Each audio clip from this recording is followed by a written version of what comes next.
भद्रं कर्णेभिः शृणुयामदेवाः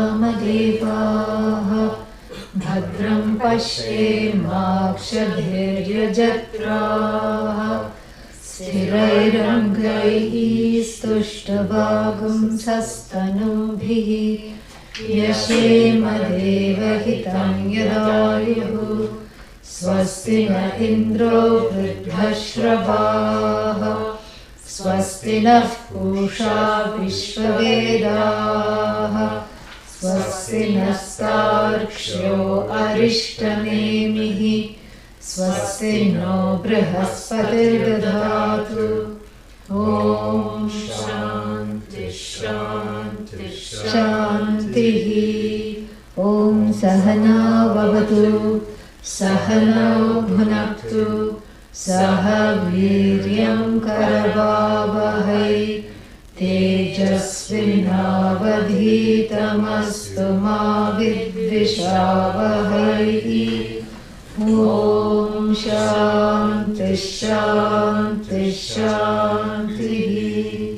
Together. मनो हि द्विविधं प्रोक्तं शुद्धं च अशुद्धमेव च अशुद्धं कामसङ्कल्पं शुद्धं कामविवर्जितं मन एव मनुष्याणां कारणं बन्धमोक्षयोः बन्धाय विषयासक्तं मुक्तं निर्विषयं स्मृतं यतो निरसयस्यास्य मनसो मुक्तिरिष्यते अतो निर्विषयं नित्यं मनः कार्यं मुमुक्षुणा निरस्तविषयासङ्गं संनिरुद्धं मनोहृदि यदा यात्यात्मनो भावं तदा तत्परमं पदं तावदेव निरोद्धव्यं यावद्विधिगतं क्षयम् एतज्ज्ञानं च ध्यानं च शेषो न्यायश्च विस्तरः. Don't slow it down, the pace is nice. नैव चिन्त्यं न चाचिन्त्यम् अचिन्त्यं चिन्त्यमेव च पक्षपातविनिर्मुक्तं ब्रह्म सम्पद्यते तदा स्वरेण सन्धयेद् योगम् स्वरेण सन्धयेद् योगम् अस्वरं भावयेत् परम् अस्वरं भावयेत् परम् अस्वरेणानुभावेन अस्वरेणानुभावेन भावो नाभावयिष्यते भावो नाभावयिष्यते. So we saw naiva chintyam na cha achintyam, and then what? Na chintyam chintyameva cha chintyameva saha atma. Atma is what? Worthy of chinta, and here chinta means enquiry, vichara, not objectification, but it is worthy of achinta, meaning it is not to be objectified, and it is worthy of contemplation, but again it is inconceivable as an object. But that doesn't mean you throw the baby away with the bath water and say, what's the point? If it is not conceivable, then what are we doing here? That's why you should stop attending the class. Maybe some people thought that. And the chintyam, they took away from that last verse. Not coming back, So, like this, this is part of the way of presenting. It's like, it's to iterate a very important point, and that point is that as long as one is unsure as a student, that's a very nice place to be. Yeah. Because what happened to the student in the Kena Upanishad, the teacher asks a question. And the teacher said, all those who know Brahman, please raise your hand. One student raised the hand. I know Brahman. You know? And the teacher said, yat tvam janasi, whatever it is that you think you know, dabhrameva, it's as good as garbage, it's as good as, when you sweep up all those little dust bunnies that come, that's what it's as good as. Noonam means just, yeah. Indeed, it is just worth throwing away, nothing there. Whatever you think you know. And of course the other one who was eager to please quickly raised the hand and said, okay, I don't know Brahman. And what did the teacher say? Of course you don't know. That's why you're here. And so what is the correct answer? The correct answer was by another student who said, I will not say that I know, and I will also not say that I don't know. Meaning, I don't know as an object, but I do know as myself. And so that's why, one is kept on the toes by this whole chintyam, na chintyam, chintyam, chintyam, na chintyam, na chintyam, chintyam, achintyam. All these things. And then you get chinta about chintanam, This is what the whole thing is. It is supposed to it is supposed to give the mind a good shake and shake out the dust of categories. All the piles, and these piles have to go. These little cubby holes, niches, piles, whatever, the mind has a certain way of putting things, and that, those bins have to go. That is the whole idea, And of course, and another way it kept us on our toes, this verse is about Brahman. We saw briefly what is this Brahman. Kim tad Brahma, it is you. It's the widest possible definition of you. It's not anything but you. It's not anything other than you. You. And how it is you, we saw that. The word Brahman means limitlessly big. And we saw that. Satyam, Jnanam, Anantam. That Jnanam clinches it. Because if it was just Satyam, Anantam, it is something existent and limitless, then we wonder, okay, big deal, limitless, existent, what is the thing, Let it be. Let it be limitless. Let it be existent. So many things are existent. And so many things are eternal, including my wait for a lottery. It's all eternal anyway. So many eternals are vying in time for eternity. So, what's the big deal? One more thing, doubting to be eternal. I'm not going to take it, to heart. Why should I worry about one more thing that's eternal and one more thing that's existent? All that doesn't make any difference at all. Because Satyam Anantam, if that were the definition of Brahman, this includes you. That is something we have to understand. The word Jnanam, that source of that sentience, immediately, that at once obtains as Aham, that is what clinches the definition. That is what makes it. That's why it's a Mahavakya. It's a sentence that shows that, reveals that you are nothing but Ishvara. That Satyam Jnanam Anantam cannot be anything other than Ishvara. Ishvara with a complex, Jiva. That's all. As though, okay, yeah. Ishvara with a big headache, Jiva. Oh, but I don't have a headache. No, but you give headache to others. So therefore, the definition stands. So, yeah, when this fellow goes, other people get headaches. So therefore, this is what the whole thing is. So Brahma sampadyate tada. It's like, the Upanishad is teaching us as like a mother teaches a child. The mother says, if you're really, really good today, you will get a candy. Candy sampadhyate tada. Tada means then. When you are very good. Okay, certain conditions. And here what? Here also is a condition. If you stop making, if you stop categorizing all these things, the problem is with the mind. And we have seen how the Upanishad opens. Mana, the second verse is what? Mana eva manushyanam karanam bandha mokshayoho. You can be baddha or you can be mukta. It all depends on how you utilize the mind, how do you use the mind. And therefore, the candy called Brahman is really you. But then it is not that, somebody is, dispensing this candy.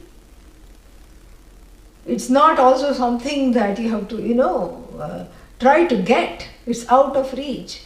Like those, you go to this, some places, these hotels and all have, I don't know what for they have them, but they have them. There is a machine with some teddy bears and stuffed toys, and then you put some money, and then you get this, what is, Claw. yeah, and it comes with a clause, pun intended, and then you have to maneuver it with some, little buttons here, and then you have to, if you are able to catch it and bring it up, that stuffed toy is yours. And that machine is designed to give forever vairagya from stuffed toys. It doesn't work. Nobody can do this, that's how it is. So is Brahman like that? That okay, if I stop, all this categorization, then it will come, it's an elusive thing, it's right there, but I can't get it, and it's so frustrating.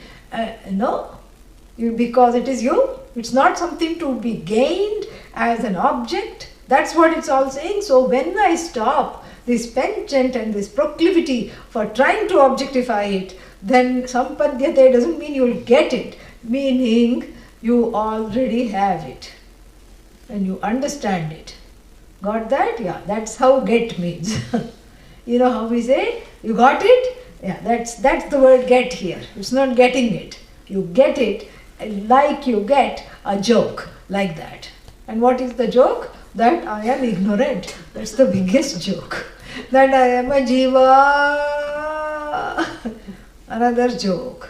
Oh, you know what happened today? I'm in a very bad mood. Third joke. I'm sick. Fourth joke. And then what? I'm dying. Fifth joke. It's my birthday today. Sixth joke. All the vikaras. One joke. It's all a big joke. Huge joke. And the only thing is, one doesn't know that it is time to laugh, That's why the Upanishad, like in the audience, in the TV audience, they also don't laugh, And they are paid to come and sit there sometimes, and then they hold a board. What does it say? Laugh. Applause. They are told to react. Laugh. The idea is that if somebody else is laughing, then when you watch the program on TV, you'll also laugh. Very laughable. So it's it's just the Upanishad teaches us that it's a joke and tells us also when to laugh. So this chintyam achintyam is a joke, because the more I try to get it, like that claw, the more elusive it is. When I know that it's all me, Brahma sampadhyate tada. What is Brahman also briefly we have seen, and how Atma and Brahman are what? Very much not related, but one and the same also we have seen. And then the next verse talks about how to do this sampadanam of Brahma. How to get this Brahma, the student must be asking. Sometimes the question is not given, but it is assumed from seeing the connection between one verse and the other. And if there is no connection, and if the Upanishad appears to be jumping. She is not. Certain questions have not been articulated, that's all. So probably the student was confused. You mean I should think about it, but I shouldn't think about it, but it is worthy of inquiry, but it's not an object of inquiry. If I inquire, I don't get anything. If I don't inquire, also I don't get anything. What am I supposed to do? How to stop this mind from its categorical thinking? And then what, this is actually the teaching right here. Mahavakya is here, teaching is here, and then the Amritabindu Upanishad technically should have been only 6 verses long. Yeah. But then why is the 7th verse there? Because the Arjuna effect. The Arjuna effect, very well put. Yeah. Poor Lord Krishna, he is very aware that, it's battlefield, it's not the nicest places. It's not like, they are nice in a hermitage and, they are just eating organic food, and in between the food they are having classes, not the other way around, okay? Yeah. In between the food they are having a few classes, and, there are, deers gamboling in the grass, and then there are, birds chirping.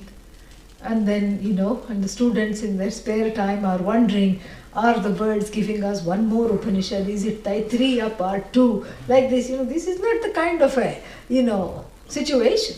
First of all, there is one student, and it's in the middle of the battlefield, in the din of the battlefield. This horrid battle is raging, and Arjuna is insisting on being taught, and poor Lord Krishna keeps trying to, say, okay, Tasmat, therefore is a, attempt to conclude.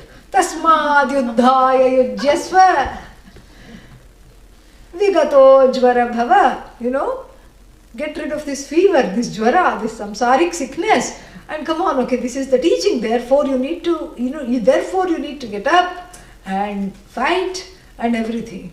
And then he says, Tat king karmani ghore mam niyojayasi keshava. Another question. Same question. And the same question, 100 ways he puts, and keeps Bhagavan on his toes till the 18th chapter. Yeah, same question. The question is, put in different ways, why can't I go to Rishikesh? From Kurukshetra to Rishikesh, 1 day's journey, yeah. Pack a few chapatis and go. The idea is one way, you don't come back. And his plan was to abandon the battle, go sit under a tree and beg for alms. That's what he wanted to do. Actually, he wanted to go back and become a brahmachari, but he was married many times, and so he could not, you cannot become a brahmachari after you have become a grahastha. So then the only other option is what? Sannyasa. And then, so therefore, the Bhagavad Gita grew to 756 verses long. 664, I think, yeah. And so too, this Upanishad would have finished here. The knowledge has been given completely. And you are that has been told. And how the mind plays tricks, and how that has to be made, nirasta vishaya sangam. All that has been told. But perhaps, the student wailed, and that wail thankfully has been omitted, Or maybe ajabhakshitam. Yeah, what is ajabhakshitam? Manuscripts, they were written. Yeah. One aja. Aja means unborn. Aja also means goat. And why are goat called unborn? Because they assimilated some of the pages of the Upanishad that says you are beyond birth. Therefore Upanishad is also Aja, Atma is Aja, and goat is also Aja. So we could say that the goat made off with it. Or we could just say that there is a silent connection. Maybe there is no question, and maybe the teacher looked at the face of the student and said, okay, this person is not understanding anything. A few other things have to be talked about, and then launches into this next verse, mantra, that we just chanted. And what does it say? It talks about a particular upaya. When the knowledge fails, yeah. Oh, you mean the knowledge can fail? As though, okay? Let me finish. When the knowledge fails to enter completely and be assimilated completely, it's not that the knowledge has failed, it's not that the student has failed, it's just that there are blocks. Yeah, either locks or blocks. Where, because of ragadveshas, there are blocks, there is resistance, there is fear of going further. Whatever the reason, somehow the knowledge has not hit home. It is threatening to boomerang back to the teacher. And that time the teacher has to take a few measures. And what are, some measures are easy. What is sometimes the teacher just gives the student a key. Oh, a key? Key to what? Huh? Goshala. Goshala means what? Cow stable. Why is it called stable? Because going and doing seva there makes the mind stable. Yeah. And then after the seva, comes back and sits down and learns the Upanishad, there is a little more clarity, little more understanding, little more serenity. After spending some time with the cows, one also feels like ruminating over the knowledge. Yeah. It's very relaxing to be around cows. Very nice. So that is one upaya. And what is that cow seva called? Karma yoga. That's an upaya. Ancient karma yoga is cow seva. And you just have to be very mindful. You have to, untie them in the morning, take them to the water, take them to, what is that? Take them to graze in the pasture, in the open lands. Of course, as they are grazing, the mountain lion is also grazing. Yeah. And it has to be saved from the lion. All these things have to be done. It's not easy. So you have to be mindful. You can't just say that, I'm off. You just come back, What happened to your instincts? Or let us insert some microchip in them and they will find their way back. Can't do that. You have to be vigilant and bring them back and then make sure that one of them is not limping and the other one is not sick and all these things. So that makes the ragadveshas, settle down. And then, because of this upaya, what happens? The antahkarana shuddhi is there. Antahkarana shuddhi means the ragadveshas settle down enough for the knowledge to go, for the student to go further with regard to this teaching. Now, that is called bahiranga sadhana. Bahiranga sadhana means an outward practice to calm down the ragadveshas, which is again the mind. Bahiranga sadhana. That is one form of practice. And then what is the other one? The other one is called antaranga sadhana.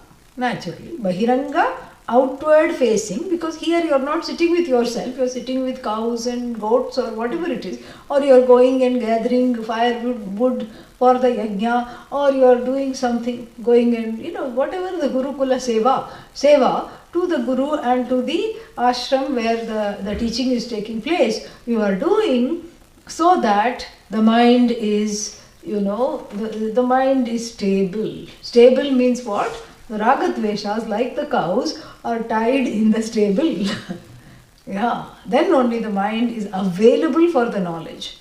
And the ragadveshas operate in very, very, what's that? Not very overt ways, very covert ways. We have seen that. And so that is bahiranga sadhana. And what does bahiranga sadhana do? It gives chitta shuddhi. Chitta shuddhi. And then this is what is called antaranga sadhana. What is antaranga sadhana? Meditation. Inward facing practices. Bahirmukha and antarmukha. Inward facing practice. Antaranga sadhana. Sadhana means a means. And of course the meditation doesn't produce moksha. Yeah, it doesn't produce moksha at all. And what does it do? Because moksha is not a product. What does it do? Yes, makes the mind still. Whereas the Bahiranga sadhana, what was it doing? It rids the mind of ragadveshas. This one stills the mind from the restlessness. The antaranga sadhana, the inward facing practice. Inward practice or internal practice. And then what else is there? The external practice. So the teacher can give a keep to the stable, seeing that the student is not understanding, or the teacher can give another upaya. What is upaya? A remedy for this particular problem of chitta chanchalyam, where the mind moves around a lot. So chitta chanchalata is what is that? Is taken care of by antaranga sadhana. And here one antaranga sadhana is given in the form of upasana. Upasana means meditation. So the meditation is given. Pranava upasana, meditation on Om. Om meditation is given to the student here. And it can be any meditation, it can be any mantra, but here we have to understand Om because the Upanishad takes Om very seriously. Om is home. Yeah. That is the mantra. Om is home. Om is you. Om is Ishvara. The word Om has been loaded with all meanings starting from Jiva up to Ishvara, up to Jagat, everything. So really, what is Om? It leaves nothing out. It leaves nothing out. Everything is right there. And so therefore, Om is called Pranava, Prakarshena Navaha. It is always new because you are ever new, ever fresh. Brahman, that is you, is ever new, ever fresh. Ishvara is ever new. Ishvara never says, I'm bored. No. And so, Pranava Upasana is given. And this is something we have seen, or rather we are seeing right now in the Mundaka Upanishad as well. Dhanur grihitva aupanishadam mahastram sharam hi upasa nishitha sandhayita. And here also sandhayet. Sandhayet, same word. Place. So Shara, here in the Mundaka Upanishad, the beautiful imagery is given. The Dhanuhu, bow, are the words of the Upanishad. Mahastram, this is a great missile. What is that? The words of the Upanishad. And the arrow, Nishitha, sharpened by meditation. Upasaya, Nishitha, Sharam, and then Ayamya, stringing this bow. How? Tadbhavagatena chetasa. Tallakshyam Somya Vidhi, meaning, oh dear one, the teacher is telling the students, having strung the bow, which is the message of the Upanishad, the words of the Upanishad, with an arrow, which is the mind sharpened by meditation, hit the target with the mind, and the target is Brahman. Practice that kind of gaining that target. Very nice, beautiful, And then the next verse says, Pranavo hi dhanuhu. Like this, it unpacks each part of this Sharohi Atma, like this Brahma tad lakshyam uchyate. So it unpacks this Drishtanta very beautifully. So Omkara Upasana is the highest form of Upasana. Chanting Om repeatedly not only stills the mind but also gives the gift of what? Vairagya. That is why it is not recommended for grihasthas. It's not recommended if you have a job to go to and if you have to cook, clean, take care of things in your life. No, don't chant Om by itself. So should we skip this verse and go straight to 8? No. No. Because you can say Om Namah Shivaya, Om Namo Bhagavate Vasudevaya, Om Dum Durgayai Namaha. You can say all those things. You fold the Om into a mantra and don't say Om by itself.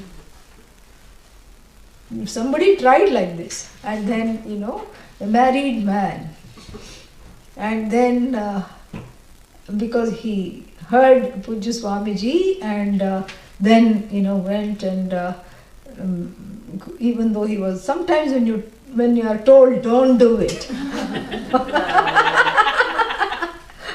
what happens? The forbidden fruit is always the mango. It's wonderful. It's very tasty. The thought of it, don't do it means you do it. And there are stories also like that. One fellow came and said to a guru, I want a mantra. I want a mantra to be invincible. And the guru knew such a mantra, how to avoid, come ahead of everyone. And then he just gave him, because he was a sadhu, he didn't suspect anything. And then another person came and said, oh, this was Hitler or somebody, Hitler. You have given the mantra of invincibility to somebody like, Hitler. And you should not, do this. What are we going to do? Because if he practices the mantra, then he will become, he's already an asura, but he will become a very strong asura. The guru was unfazed. He said, no, call him back, don't worry, I'll take care of it. And then that man came back. Yes, what? I have to get ready and practice the mantra. He says, no, I forgot to tell you. He didn't want the mantra. The guru doesn't want the mantra to work because he has found out something about this man. And so he says, before you chant the mantra, you don't think about monkey. He said, are you crazy? Because otherwise the mantra will not work. He said, are you mad? He told the guru. Why would I think of monkey? I never think of monkey. No, I'm just telling you because this mantra will not work if you think of monkey. So the next day he bathed and he put stripes of vibhuti and he sat down. And then he says, what should I not think of? Oh, no, monkey. And from that time, whenever he sat down, different monkeys came. Rhesus came, and then, langur came, and then the other one that, what is that? That furry one came, and that long one came. All kinds of Ishta monkeys came into his head. And of course, the mantra did not work, correct? Yeah. So to this man, he just started to chant Om, Om, Om, and then came to Pujya Swamiji and said, in fact, both of them came, all the family, the whole family was there. And he said that I just hate life and I don't feel like doing anything. I'm neither here nor there. He may not have said that, but that was the gist of that. And then Pujya Swamiji knew immediately and he said, are you chanting Om? Stop chanting Om. Yeah, that is the thing.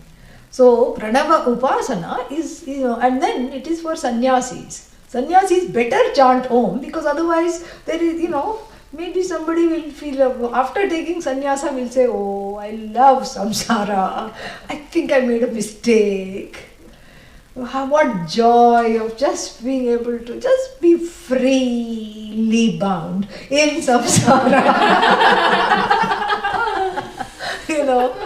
Yes, I can't even do small things. I have to just, be just in one place and have to keep meditating. How boring and what, how wonderful it would be to just get married and to, all these thoughts may come.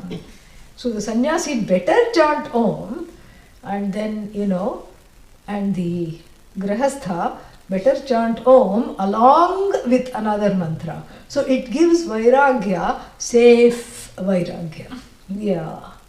So gradually, what is the difference between just saying Om and Om Namo Bhagavate Vasudevaya? What's the difference? Time. Time. And also first if you just say Om, Om, Om, it's like a drastic effect. Yeah. It's like drastic, it's like overkill. Overkill means the ragadveshas. It's overkill. And then if you keep saying Om Namo Bhagavate Vasudevaya, Om Namo Narayanaya, Narayana takes care of it. Because Sagunam Brahma is there, Narayana takes care of it, and then you have a slow, gradual experience, Instead of, hating life immediately as it stands, hating means, sudden vairagya towards the things that you were doing before, engaged in, you will have gradual vairagya. You grow out of it rather than drop. The desire to drop, is more dangerous than the things dropping on their own. So, Om Namah Shivaya makes you outgrow things in your life, whereas just Om makes you drop, but then you can't drop and you can't hold either, so it becomes a very miserable existence. So, that being said, what is so special about this Om? Om is Om. Om, sweet Om, really. And this Om is loaded with everything. First of all, it's an alambana. Alambana means literally that upon which something else leans. I lean on this. It is called alambana. It could be a pair of crutches. It could be a prop. It could be anything. Yeah. So any of those things it can be. But this is something I rely on. And so the Om is the greatest alambana. As revealed by the Kathopanishad, Etad alambanam shreshtham, Etad alambanam param, Etad alambanam jnatva, brahmaloke mahiyate. So this is the most exalted, most superior alambana. Because all the other things that I hold on to, they themselves are shaky. From anything, everything that I can objectify is shaky. It's either sthula alambana or sukshma alambana. So whether it's a person, a thing, a viewpoint, a belief, an ideology, or a way of being, any of those things that I have adopted, they are all extremely shaky, including Reiki. And so therefore, very shaky because they themselves are, finite. It's like catching hold of a straw for the drowning person and hoping to be, released, hoping to be helped to get to the other side or to come out of the flood with the help of a small straw. It's not possible. So what you rely on must itself be so strong, in fact, it must be able to support you. That is what is called alambana. And Om is an alambana that is not one more alambana in the universe. It's not like here I have my parents and I have my spouse and I have my children, my house, my dog, my cat, my bank account, and then now I'll go for Om. No. It is not on a par with all these things. In fact, it is the only alambana because it includes all these things and it includes all these things and reveals that all these things upon which one relies, when all these things are what? As though. In fact, all those things are being leaned upon. They are themselves leaning on Om. You are leaning on this and that's leaning on Om. It's a domino effect. So everything that is finite is leaning on Om. So should I lean on the finite thing or should I lean on Om? Is what a choice. It's a choiceless choice. So therefore Om is Shrestha Alambana because it's the only Alambana. Shrestha, most exalted. So it's the only thing to depend on because it is Bhagavan. And we can't look upon Bhagavan as one more thing in the universe. Om is Ishvara. Ishvara is not one more thing in the universe, it is the only thing in the universe. Isha Vasyam Idam Sarvam. All this that is here is pervaded by Ishvara alone. There is nothing other than Ishvara. So when I rely on Om, I am relying on Ishvara. This is wonderful. And it gets even better. When I rely on Om, I am relying on Ishvara. And that, what kind of Ishvara? From two standpoints. That Ishvara, in whom the whole universe folds into and then comes out of and is sustained by, that Ishvara. And also that Ishvara who is Satyam, Jnanam, Anantam. In other words, the truth of me. So both Ishvaras are included in Om. Both standpoints. So Om includes me. So Omkara Upasana shows that I am the Alambana.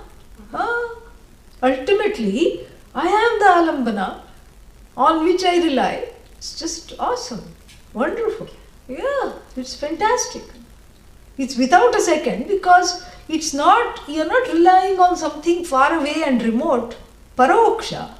Om is aparoksha. Because the syllables there are u, This is what is, makes up the word Om.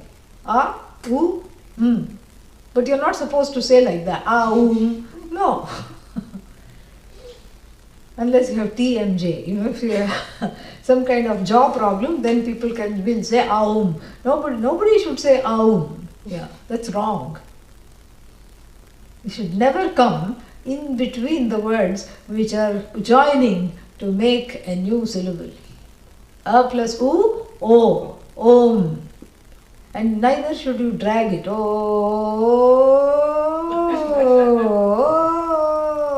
no. No. It's also wrong. Because it has matras. And this is all talked about by the grammarian Panini. What is a matra? What is a matra? Matra means a beat, and a time period. So what is a matra for enunciating any syllable, vowel especially? There is a definition. It's all dependent upon U. U? Yes. Say U. Yeah, that is one matra, okay? Don't ask why. Yeah. Yeah, and then say oo. Those were two matras. Now you can say oo. That's three matras. That's it. Ukalah hrasva dirghah plutah. This is a Paninian Sutra. So, how long it takes for you to oo, that's one matra. Oo, two matras. Oo, three matras. Pluta. Three, only this. This is all it is. So that's why you cannot say Om sounding like some kind of a, industrial revolution siren. When they newly started the factories, they would have a siren for everybody to go to the assembly line in some kind of a workplace, factories. And then for lunchtime, another, like this, siren. So you can't sound like that. Om, Om, Om. That's enough. That's how long it should be. The only exception is Samaveda, where everything is elongated and sung. So if you are not a Samavedi, then better to say Om, enough.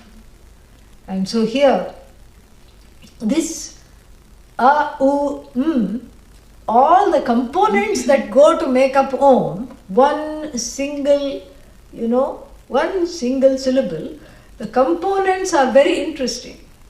Because A stands for the waker.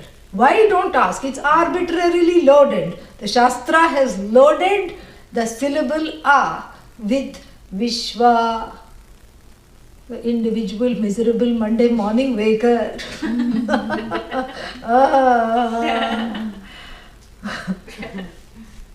When the waker wakes up, the whole world wakes up, correct? No, come on, the world was already awake.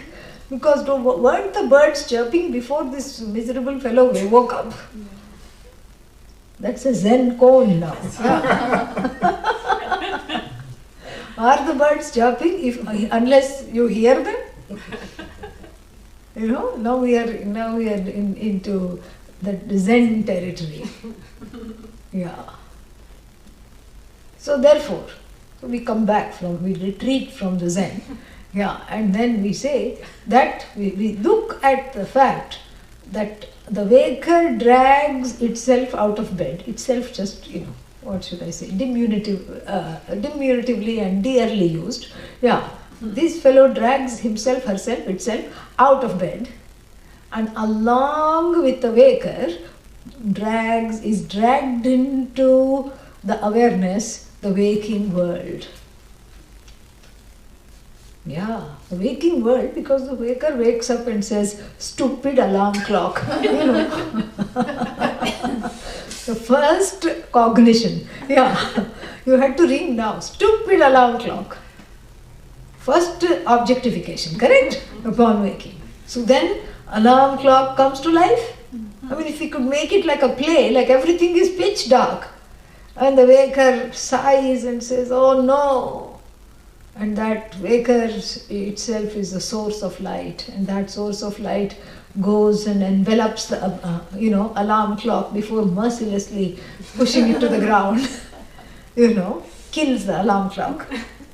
Then drags himself, herself out of bed, and then say, oh, what time is it? What do I have to do today? And then as soon as the thought comes, what do I have to do today? The waker has objectified the office, the job, how to get there. And then the waker has a few choice, thoughts that cannot be repeated about the boss. And now the boss is also objectified. And the commute is objectified because the waker has cursed the commute. And the commute is objectified. So you see, everything is lighting up. And where is the light coming from? The waker. So the waker and the waking world are non-separate from one another. In fact, the waker upholds the waking world, and even if you cannot see that immediately, just take my word for it. Yeah, right. But you take at least this much, that the waker, along with the waker, the waker's world wakes up. At least you take that much for now. The waker's world wakes up. Correct? The world wakes up for the waker. But really, the Upanishad goes beyond a single waker. To make the waking experience, to see that the waking experience, the waker's experience is universal. And the truth of the waker, the content of the waker is nothing but Atma. Paramatma, Ishvara. So this Ishvara plus a few mumbles, grumbles, wakes up and drags in a world into the spotlight that was hitherto asleep. You see? Beautiful. So the waker drags in the waking world, and the waking world cannot remain on its own. It has to be cognized, it has to be owned up, plus it has a maker. So the waker drags in the waking world along with its maker.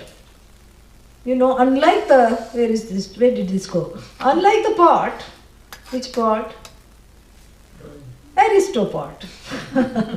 Unlike the Aristopot, when you go and purchase a pot from the market, does the potter come with it? Thank God. Yeah, otherwise you have to build another house for all the various objects. All their makers come. Pot maker came and furniture maker came and his wife and her husband and this one and that one and children and cat, dog, everything. You can barely take care of yourself. And then whatever you buy, the maker comes along with. Thank God. There is bhinnata, means there is a separation between the maker and the made. Unlike the world, the universe is the only exception to this rule. The universe, the maker of the universe comes along for free with every object that you purchase. You have purchased the truth of that object. Ishvara comes with it. Because there is nothing finite, really speaking. That what is finite is only name and form, word and meaning. But there is nothing really finite, talking about it like that. And if there is nothing finite, then what is infinite about the Jagat is Ishvara. So Isha Vasyam Idam Sarvam, the whole universe is just a manifestation of this Ishvara. And so the whole waking world drags in the maker. And Ishvara says, wait a minute. No, doesn't say. So this is one syllable, Imagine, just one small The first sound after the mouth is closed. Mouth closed, sleeping. Sometimes people sleep with their mouth open, but that's neither here nor there. Come back. So mouth closed means the whole, the consciousness or the awareness is into, the mind is into a causal form. So the consciousness is there, but since the mind has retreated to a causal form, it is unable to recognize this consciousness. The consciousness is there, but it's not recognized. So that's equivalent to chup, the mouth closed, maunam, because in sleep there is no activity. Of course, you may be kicking the person next to you out of the bed, but that's not considered activity. Yeah. In sleep, no activity, no conscious activity, no free will, nothing is happening. Your world is at a standstill. And from there, you wake up, rub your eyes, It's like saying, the mouth opens. And with the mouth opening, the whole world wakes up with you. Think about the power of those words. The whole world wakes up with you. Oh my God. And then here, that's why in the Hindu tradition, really there is no problem there is with self-esteem. This is a big boost to self-esteem. That I am the waker, and along with me the world also has woken up. So the whole world wakes up. And the world wakes up, even if you say my world wakes up, what is your world without you? Number one. And all the objects in your world, what is the truth of them? Ishvara. They are just manifest forms of Ishvara. So the Vishwa, the miserable waker, brings in what? Virat, the waking world, all in one word. Yeah. Ooh. What is oo? Don't say oo kalaha hrasva dirgha. No. Oo is dreamer. The dream experience. These are all universal experiences purposely taken. Dream experience. The dream is a potential. It's a recreation of memory, knowledge and desire. That's what it is. Your dream. Same thing with Ishvara. Oh, Ishvara has memory? Yes. Better have memory. Of what? Of the past cycle of creation. Ishvara has desire? Yes. It's uninhibited, however. Ishvara's desire is nothing but the clamor of the jivas. Create me because I can't be disembodied and enjoy these desires. I have so many desires. Make me into something. Now. That's what it is. Saha akamayate. And Ishvara has knowledge? Question mark. You are asking me that? Question mark? You know, of course, Ishvara is knowledge. You can't say Ishvara has knowledge because Ishvara doesn't have knowledge like, the Jiva has knowledge, all in a tiny little brain, shrinking, because due to environmental and other factors of not being used. And, an ever shrinking brain. No. Ishvara has knowledge without a mind, without a brain. That means all knowledge. Here, I don't know where I put my keys. I don't know where I put my child. I don't know what happened. But Ishvara doesn't have a head. That's why Ishvara is ahead. Okay? Yeah. So same things. Memory, knowledge, desire makes your own dream, are the raw materials for your own dream, because you can never dream something that you have not seen or you don't know. Same with Ishvara. The whole Jagat is Ishvara's projection. Like even in your dream, you can project a whole universe. So when you say dreamer, so your own dream world is dragged in, but really speaking, who really supports your dream world? Who does? Ishvara, naturally. Ishvara supports your dream world. Even though you say, I support it, then how come you cannot lengthen your pleasant dreams and shorten your nightmares? Nightmares are nightmares because they go on and on and on and on and on. They are tirelessly still going on. And when you win the lottery by mistake, even in the dream, before you cash it, you wake up. The prarabdha is not there even to enjoy the money in the dream. Even in the dream. And so Ishvara is there, definitely. So Ishvara, your dream is an uninhibited manifestation of your own creative prowess. But it is within the larger law of Bhagavan.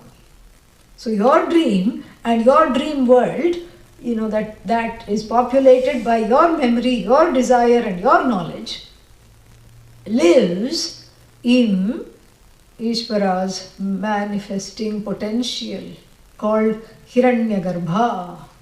Where is Dottie? Yeah, she's there. So, this is Hiranyagarbha, Dottie's favorite topic. Yeah. This is what it is. The potential to manifest is this is what it is. And same thing, the dream is a potential to manifest what you know, what you remember, and what you desire. Same thing there. So the dream world, along with the power to manifest, Ishvara's power to manifest. So the dreamer is called Taijasa. And from the collective standpoint, the potential to manifest is called what? Hiranyagarbha. Vishwa, Virat, Hiranyagarbha, Taijasa. Hiranyagarbha, Taijasa are within the syllable U. You just say U and both of them come running. Hiranyagarbha and Taijasa hand in hand. Or they should come running to the memory. Okay? Yeah. Then what else is left? Is what? Sleeper. Where everything comes to rest. So the individual sleeper is not sleeping in a vacuum. Even what time you wake up every day is decided not by the alarm clock but by the prarabdha. There was one guru, a friend of Pujya Swamiji's in Rishikesh, and he just had one shishya, and once Pujya Swamiji went to him and then he said, "Oh, where is that shishya?" And he called the shishya to make tea for Swamiji, and the shishya was found to be sleeping very happily in his room in the ashram.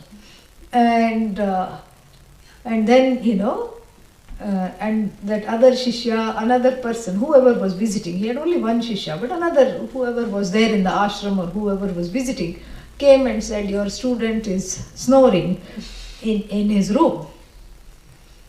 And everybody expected the guru to get angry, like, okay, guests have come. And he knew that the guests would be coming at 4 o'clock and this fellow has gone off to sleep. But the guru said, one sleeps because of prarabdha. Because that other person from the ashram said, shall I wake him up? No, please don't do that. If he is enjoying sleep, it's because of his good karma. Let him enjoy the sleep. So that's what it is. So sleep is, you think you are sleeping and you are waking up. No? Yeah. Sleep is it's a blessing from Bhagavan. Don't give that excuse the next time you nod off in class.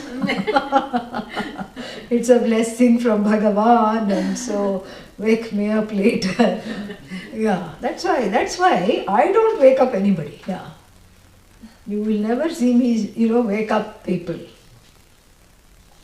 In places like Kailas Ashram and places like that, I heard, I have not had this experience myself, I heard that the teacher would just ball up small pieces of paper, just tear off little pieces.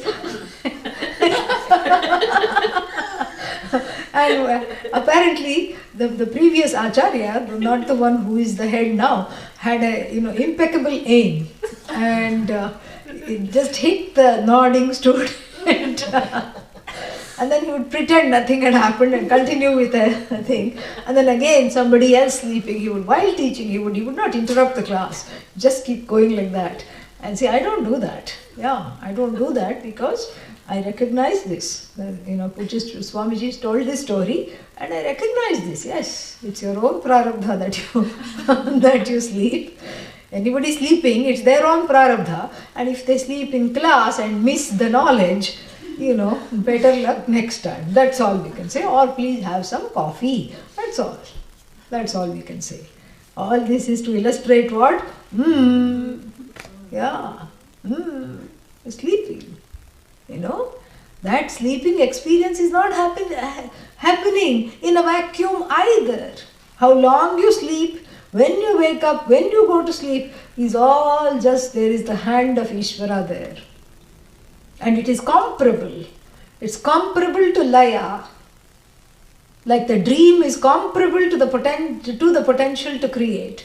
And the waker is comparable to the world in which there is a lot of activity, the waking world, the manifest Jagat. The waker is comparable to the waker's experience. The individual waker's experience is comparable to the manifest Jagat. The individual dreamer's experience is comparable to Ishvara in the process of manifesting. The individual sleeper's experience is comparable to Ishvara in repose, without any Jagat.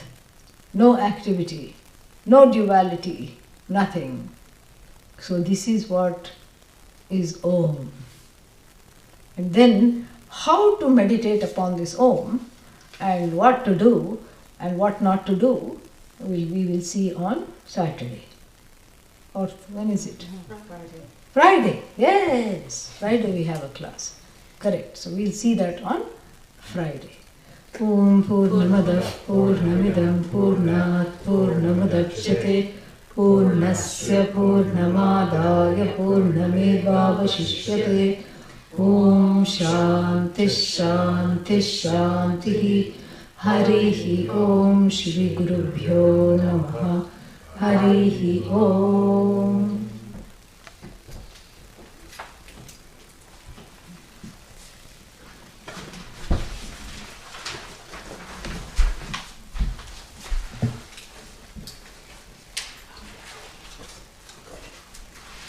It's not wrong. It's just, you can't say, you don't have to even say it's wrong. If you concur with what is taught, you please practice that. That's all.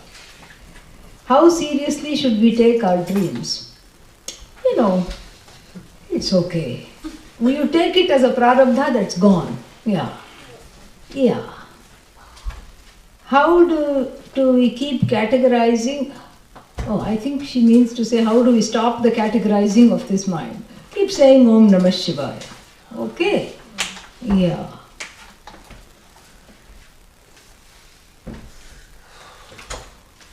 Anything else I have missed? Okay, all the best.